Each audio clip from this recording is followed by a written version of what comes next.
الرحمن الرحيم وسيعلم الذين ظلموا أي منقلب ينقلبون صدق الله مولانا العظيم وصدق رسوله النبي الكريم الأمين ونحن على ذلك لمن الشاهدين والشاكرين والحمد لله رب العالمين ببركة إن الله وملائكته يصلون على النبي يا أيها الذين آمنوا صلوا عليه وسلموا تسليما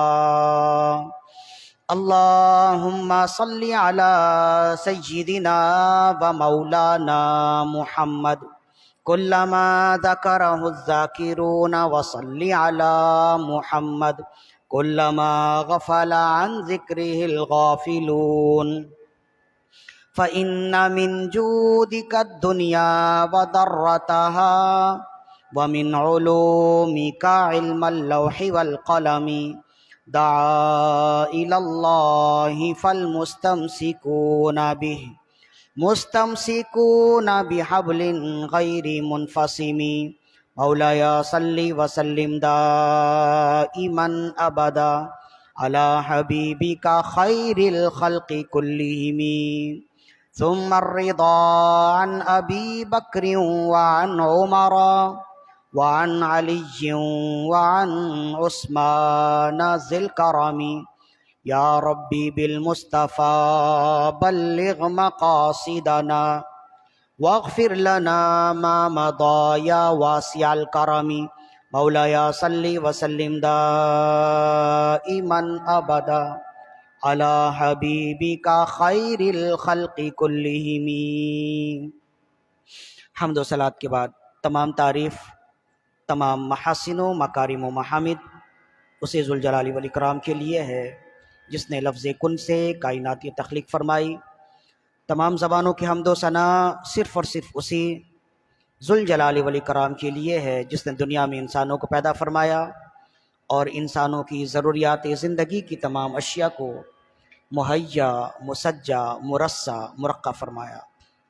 تمام تر تعریفات، تمام تر حمد و ثنا صرف اور صرف اسی رب قدیر کے لیے ہے جس نے دنیا میں انسانوں کو پیدا فرمایا اور انسانوں کی ضروریات زندگی کی تمام اشیاء کو مہیا فرمایا اور انسانوں کی رشد و ہدایت کے لیے انبیاء کرام علیہم الصلاۃ والسلام کو مبعوث فرمایا کہ وہ نفوس قدسیہ کاملہ دنیا میں آ کر اللہ کی وحدانیت اور اپنی رسالت لوگوں تک پہنچاتے رہے۔ کروڑا کروڑ صلاۃ و تسلیم ہو حضور سرور انبیاء حبیب کبریا شفیع روز جزا علیہ تحیت و ثنا کی بارگاہ میں کہ آپ تمام انبیاء کرام علیہم الصلاۃ والسلام کے آخر میں تشریف لائے اور آپ نے آ کر تمام بنی نوع انسان کو اخوت و بھائی چارگی، ملنساری، اخلاق، بردباری، اعلیٰ ظرفی، اعلیٰ کردار کا درس و پیغام دیا۔ قبل اس کے کہ گفتگو کا آغاز کیا جائے، ایک مرتبہ اپنے آقا و مولا صلی اللہ علیہ وسلم کی بارگاہ میں بلند آواز سے درود و سلام کے نذرانے پیش کیجیے۔ اللہم صلی علی سیدنا و مولانا محمد معدن الجود والکرم وعلی آلہ و اصحابہ وبارک وسلم صلاۃ و سلام علیک یا رسول اللہ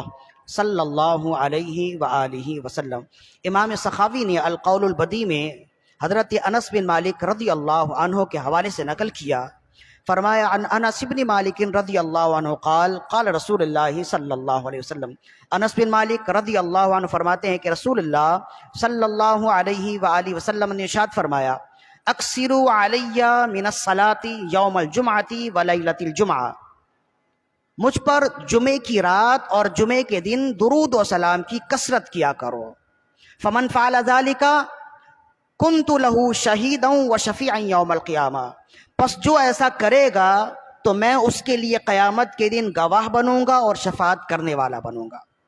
لہذا درود و سلام کی کثرت کیا کیجیے، بالخصوص جب جمعے کا دن آئے تو اس میں درود و سلام کی خاص طور پر کثرت کیا کیجیے۔ ایک مرتبہ بلند آواز سے میرے ساتھ مل کر جمعے کے دن درود و سلام پڑھنے کی تمام تر برکتوں کو مد نظر رکھتے ہوئے بلند آواز سے درود و سلام کی نذرانے پیش کیجیے۔ اللہم صلی علی سیدنا و مولانا محمد طب القلوب و دوائها وعافیت الابدان و شفائها ونور الابصار و ضیائها وروح الارواح و غذائها وعلى آلہ و اصحابہ وبارک وسلم صلاۃ و سلام علیک یا سیدی یا رسول اللہ صلی اللہ علیہ وآلہ وسلم۔ سرنامہ کلام میں جس آیت مقدسہ کی تلاوت کا شرف حاصل کیا، پوری آیت نہیں ہے، آیت کے آخر کا ایک حصہ ہے، سورہ شعراء کی آیت ہے۔ سورہ شعراء قرآن مجید کے 19ویں پارے میں ہے، اور جس آیت مقدسہ کی تلاوت کا شرف حاصل کیا سورہ شعراء کی بالکل آخری آیت ہے، یہاں آ کر سورہ شعراء ختم ہوتی ہے۔ اس آیت مقدسہ میں اللہ رب العزت نے ارشاد فرمایا وَسَيَعْلَمُ الَّذِينَ ظَلَمُوا أَيَّ مُنْقَلَبٍ يَنْقَلِبُونَ، ان قریب ظالم جان لیں گے وہ کس کروٹ میں پلٹتے ہیں۔ بس یہی اس کا ترجمہ ہے۔ آج ہم نے کوئی شان نزول بیان نہیں کرنا، کوئی پس منظر بیان نہیں کرنا ہے، بس اس آیت مقدسہ سے ابتدائی طور پر چند باتیں ہیں جو سمجھ میں آتی ہیں، انشاءاللہ انہی باتوں کو ہم اپنی گفتگو کا حصہ بنائیں گے۔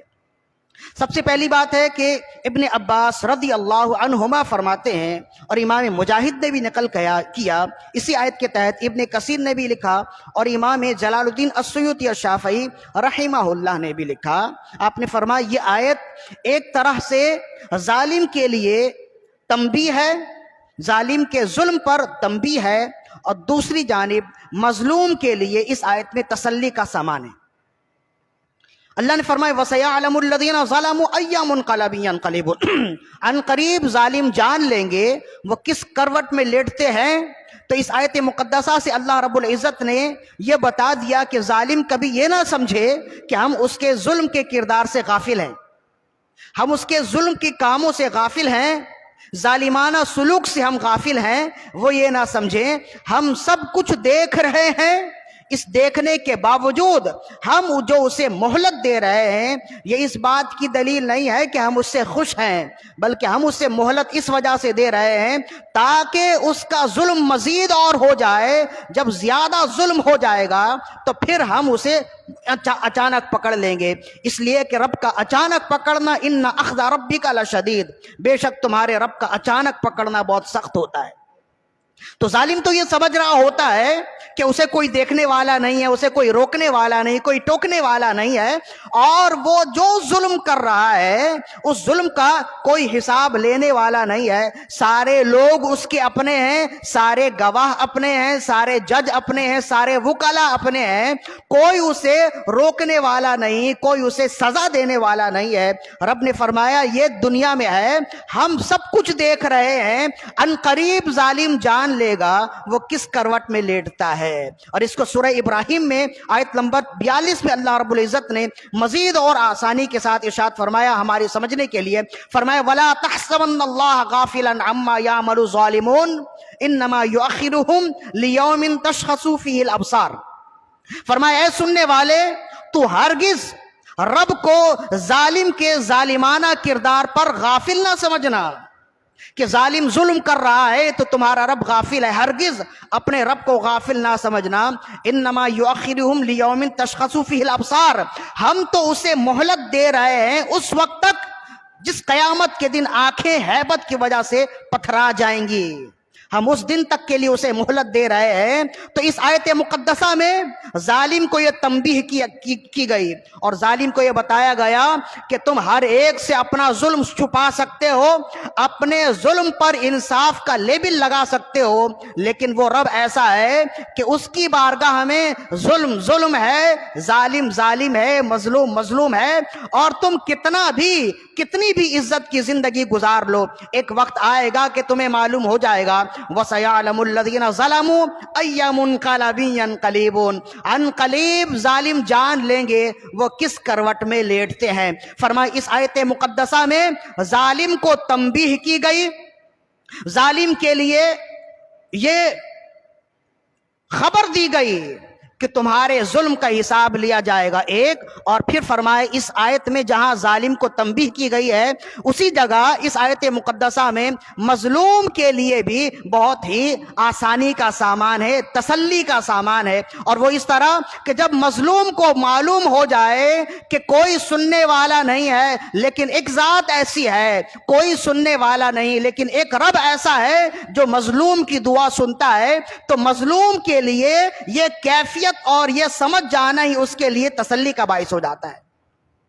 مظلوم کے لیے سب سے بڑی تسلی کا باعث، سب سے زیادہ تسلی کا باعث یہی عقیدہ ہے اور یہی سوچ ہے کہ دنیا میں ظالم کچھ بھی کر سکتا ہے، لیکن فقط یہی ایک عدالت نہیں ہے، دو عدالتیں ہیں، ایک دنیاوی عدالت اور ایک اخروی عدالت۔ یہاں اس عدالت میں ظالم ہو سکتا ہے، اپنے آپ کو ظالم ہونے کے باوجود اپنے اختیارات کو استعمال کرتے ہوئے مظلوم بن جائے، اپنے آپ کو بدمعاش ہونے کے باوجود شریف گردانے اور تمام وکلاء کو خرید لے، عدالتوں کو خرید لے، ججوں کو خرید لے، گواہوں کو خرید لے، حتیٰ کہ ساری دنیا اس ظالم کو ظالم سمجھنے کے باوجود مظلوم کہنے لگے، اس برے کو برا سمجھنے کے باوجود اچھا کہنے لگے، تو پھر مظلوم کہاں جائے؟ تو مظلوم کے لیے یہ بات تسلی کا باعث ہوتی ہے کہ یہاں اگرچہ یہ چھوٹ گیا تو کیا ہوا، ایک اور عدالت لگنی ہے جہاں کسی کی نہیں چلے گی،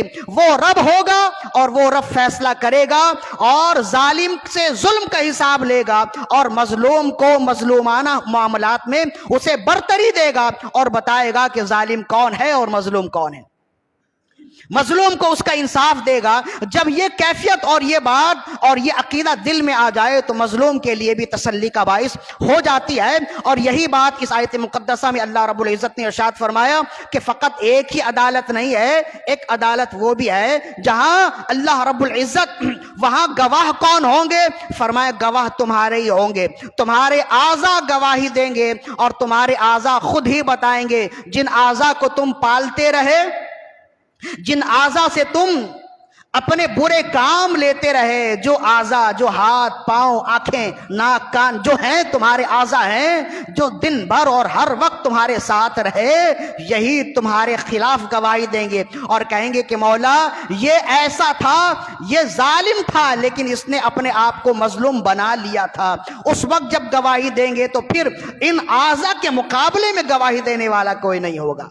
تو پھر ایک انصاف وہاں پہ بھی ہونا ہے۔ تو اس آیت مقدسہ میں وَسَيَعْلَمُ الَّذِينَ ظَلَمُوا أَيَّ مُنْقَلَبٍ يَنْقَلِبُونَ، اس آیت مقدسہ میں ظالم کو تنبیہ بھی کی گئی اور یہ کہا گیا کہ بس تھوڑا وقت ہے، تم جتنا ظلم کر سکتے ہو کر لو، ایک وقت ایسا آنے والا ہے اور وہ عنقریب آنے والا ہے، تمہیں معلوم ہو جائے گا کہ تم شریفوں کے زمرے میں آتے ہو یا بدماشوں کے زمرے میں آتے ہو، تم ظالمین کی صفوں میں آتے ہو یا مظلومین کی صفوں میں آؤ گے، عنقریب تمہیں معلوم ہو جائے گا اور مظلوموں کو بھی پتا چل جائے گا کہ یہاں اگرچہ انہیں انصاف نہ ملا تو نہ ملا، لیکن 100% وہاں مظلوم کو انصاف ملے گا۔ اس آیت مقدسہ پر گفتگو آگے چل سکتی ہے، لیکن رسول اللہ صلی اللہ علیہ وسلم نے اسی آیت کی تفسیر کرتے ہوئے چند ارشادات ارشاد فرمائے جو بہت اہم ہیں، اور اسی پر ہم اپنی گفتگو کو آگے لے جائیں گے۔ چنانچہ اسی آیت کے تحت رسول کریم رؤوف الرحیم علیہ افضل الصلاۃ والتسلیم نے ارشاد فرمایا، حضرت جابر بن عبداللہ رضی اللہ عنہ اس آیت کے راوی ہیں اور امام مسلم نے اس آیت کو نقل کیا، ابن کثیر نے بھی اسی آیت کے تحت اس آیت کو نقل کیا۔ حضرت جابر بن عبداللہ رضی اللہ فرماتے ہیں، ان جابر بن عبداللہ رضی اللہ عنہ قال قال رسول اللہ صلی اللہ علیہ وسلم، جابر بن عبداللہ رضی اللہ فرماتے ہیں کہ رسول اللہ صلی اللہ علیہ وآلہ وسلم نے ارشاد فرمایا، ایاکم والظلم فإن الظلم ظلمات یوم القیامہ، او کما قال، فرمائے لوگوں خبردار ظلم سے بچتے رہو، خبردار ظلم سے بچتے رہو، اس لیے کہ ظلم قیامت کے دن ظلمتوں کا باعث ہوگا۔ یعنی جو ظالم ہے وہ اندھیریوں میں ہوگا، وہ تاریکیوں میں ہوگا، اور جو مظلوم ہے وہ اجالوں میں ہوگا، وہ روشنی میں ہوگا، وہ نور میں ہوگا۔ فرمائے ظالم جتنا ظلم کرنے والا ہوگا قیامت کے دن اتنی اسے تاریکی ملے گی۔ ایاکم والظلم فإن الظلم ظلمات یوم القیامہ، اس لیے کہ ظلم کرنا قیامت کے دن تاریکیوں کا سبب ہے۔ بس یہ اسی آیت سے، اسی حدیث سے معلوم ہو جاتا ہے کہ ظالم دنیا میں ظلم کر کے چند دنوں کا منافع تو کما رہا ہے لیکن آخرت کا کتنا گھاٹا کما رہا ہے، آخرت میں وہ کتنا خائب و خاسر ہوگا اسے معلوم نہیں ہے۔ وہ یہ سمجھ رہا ہے کہ چند ٹکوں کی خاطر اگر وہ ظلم کرتا ہے، کوئی اسے دیکھنے والا نہیں، کوئی اسے روکنے اور ٹوکنے والا نہیں ہے، تو وہ سمجھتا ہے کہ وہ مطلق العنان ہے۔ ایسا نہیں ہے۔ رسول اللہ صلی اللہ علیہ وسلم نے ارشاد فرمایا کہ مظلوم قیامت کے دن وہ اجالوں میں ہوں گے، مظلومین قیامت کے دن اجالوں میں ہوں گے، روشنیوں میں ہوں گے، نور میں ہوں گے، اور جو ظالم ہے وہ تاریکیوں میں ہوگا، وہ ظلمت میں ہوگا، وہ ادھر ادھر دھکے کھا رہا ہوگا۔ ایک حدیث، دوسری حدیث میں رسول اللہ صلی اللہ علیہ وآلہ وسلم نے ارشاد فرمایا، ابن ماجہ نے اس حدیث کو نقل کیا، حضرت ابو ہریرہ رضی اللہ عنہ اس کے راوی ہیں۔ عن ابی ہریرہ رضی اللہ عنہ قال قال رسول اللہ صلی اللہ علیہ وسلم، ابو ہریرہ رضی اللہ عنہ فرماتے ہیں کہ رسول اللہ صلی اللہ علیہ وآلہ وسلم نے ارشاد فرمایا، اتقوا دعوت المظلوم، فرمایا رسول حضرت ابو ہریرہ رضی اللہ عنہ فرماتے ہیں کہ رسول اللہ صلی اللہ علیہ وآلہ وسلم ارشاد فرمایا، ثلاث دعوات یستجاب لہن لا شک فیہن، فرمایا 3 بندوں کی دعائیں قبول ہی ہوتی ہیں، ان میں کوئی شک نہیں ہے۔ 3 شخص کی دعا،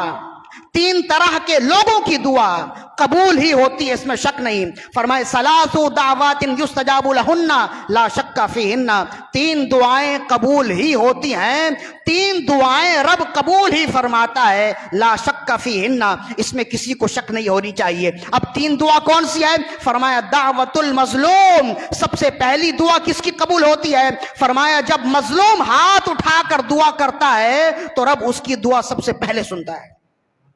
اور ایسا نہیں ہے کہ اس کی دعا رد ہو جائے، ہاں دیر ہے، تاخیر ہے، اور اس تاخیر میں بھی رب کی حکمت موجود ہے جو ہم نے پہلے بیان کر دیے، لیکن ایسا نہیں ہے کہ اس کی دعا رد ہو جائے۔ رسول اللہ نے فرمایا اس کی دعا کبھی رد نہیں ہوگی۔ فرمایا کہ دعوت المظلوم، مظلوم کی دعا کبھی رد نہیں ہوگی، اور پھر فرمایا ودعوت المسافر، مسافر کی دعا کبھی رد نہیں ہوتی، اس کی دعا قبول ہی ہوتی ہے۔ اور تیسرا فرمایا ودعوت الوالدی لولدہ، اور باپ کی دعا اپنی اولاد کے لیے قبول ہی ہوتی ہے،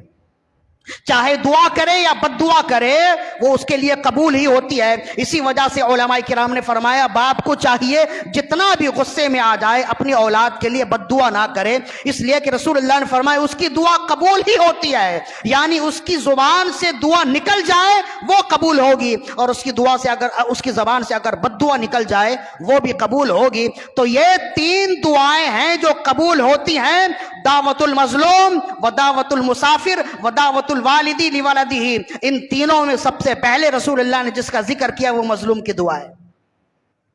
تاکہ مظلوم کو تسلی ہو جائے کہ دنیا میں اگر اس کی کوئی سنوائی نہیں ہو رہی، کوئی اس کا سننے والا نہیں ہے، ہر کوئی اسے کہہ رہا ہے کہ خطا پہ تم ہی ہو، حالانکہ مظلوم جانتا ہے کہ خطا پر میں نہیں ہوں بلکہ ظالم ہے، دنیا والوں نے ظالم کو مظلوم بنا دیا، مظلوم کو ظالم بنا دیا ہے، اور ہر ایک اسے کہہ رہا ہے کہ تم غلطی پر ہو۔ اب وہ دعا کرتا ہے رب ذوالجلال میرا فیصلہ تیرے حوالے ہے، میں نے FIR تیری بارگاہ میں لکھوا دیا ہے، اب تیری ہی بارگاہ سے مجھے انصاف چاہیے۔ جب مظلوم ہاتھ اٹھا کر دعا کرتا ہے اس بات کا یقین رکھ لے کہ انشاءاللہ اس کا اثر آئے گا،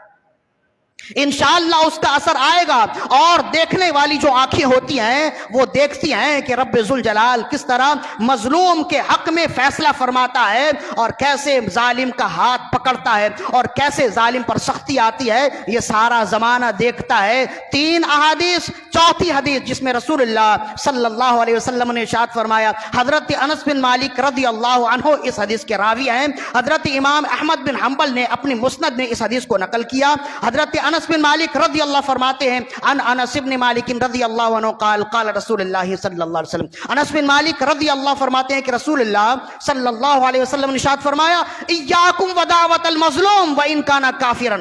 فرمایا خبردار مظلوم کی دعا سے اپنے آپ کو روکو، مظلوم پر ظلم نہ کرو، اور اس بات کا دھیان رکھو کبھی وہ تمہاری شکایت تمہارے رب سے نہ کر دے۔ ایاکم ودعوت المظلوم، خبردار مظلوم کی دعا سے اپنے آپ کو روکو، یعنی مظلوم کی بد دعا سے اپنے آپ کو روکو، ڈر جاؤ۔ وَإِن كَانَ كَافِرًا، اگرچہ وہ کافر ہی کیوں نہ ہو،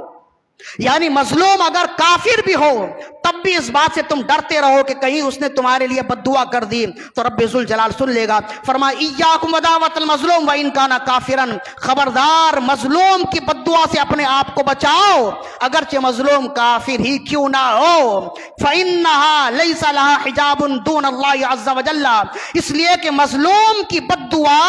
اور رب کے قبول ہونے کے درمیان میں کوئی حجاب نہیں ہے۔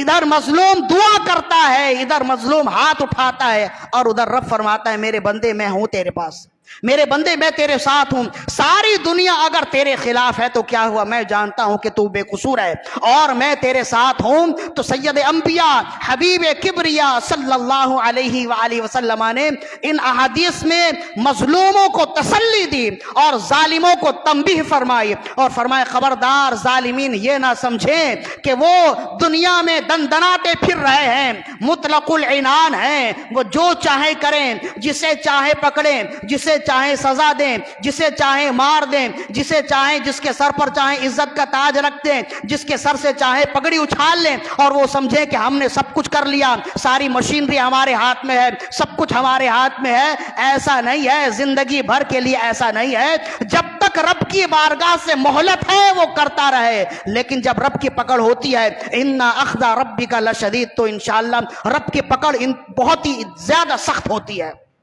اور جب رب کی پکڑ آ جائے تو پھر اس پکڑ سے کوئی دوسرا نکلتا نہیں ہے۔ ایک بات اس آیت مقدسہ سے ہمیں معلوم ہوئی۔ اب دوسری بات یہ ہے وَسَيَعْلَمُ الَّذِينَ ظَلَمُوا أَيَّ مُنْقَلَبٍ يَنْقَلِبُونَ سے کون لوگ مراد ہیں، تو اس میں کئی اقوال بیان کیے گئے۔ حسن بصری فرماتے اس سے مراد نصرانی ہیں، اور دیگر امام قتادہ فرماتے اس سے مراد عیسائی ہیں، اور دیگر مفسرین فرماتے اس سے مراد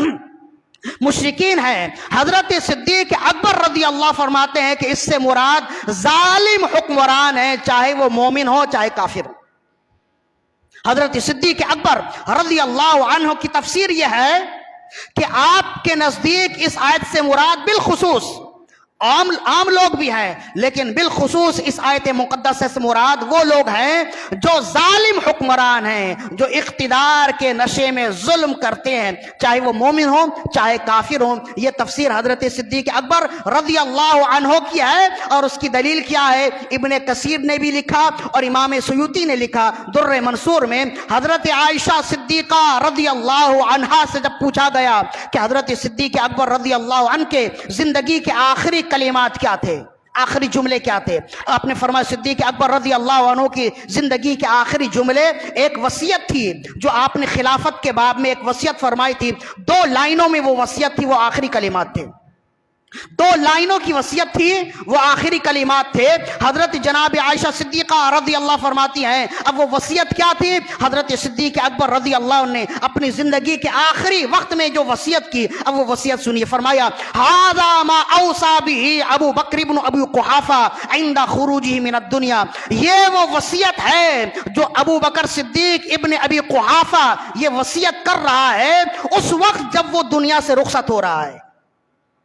ھذا ما اوصى به ابو بکر ابن ابی قحافہ عند خروجه من الدنیا، یہ وصیت ہے جو ابو بکر ابن ابی قحافہ کر رہا ہے اس وقت جب وہ دنیا سے رخصت ہو رہا ہے۔ اور فرمایا حین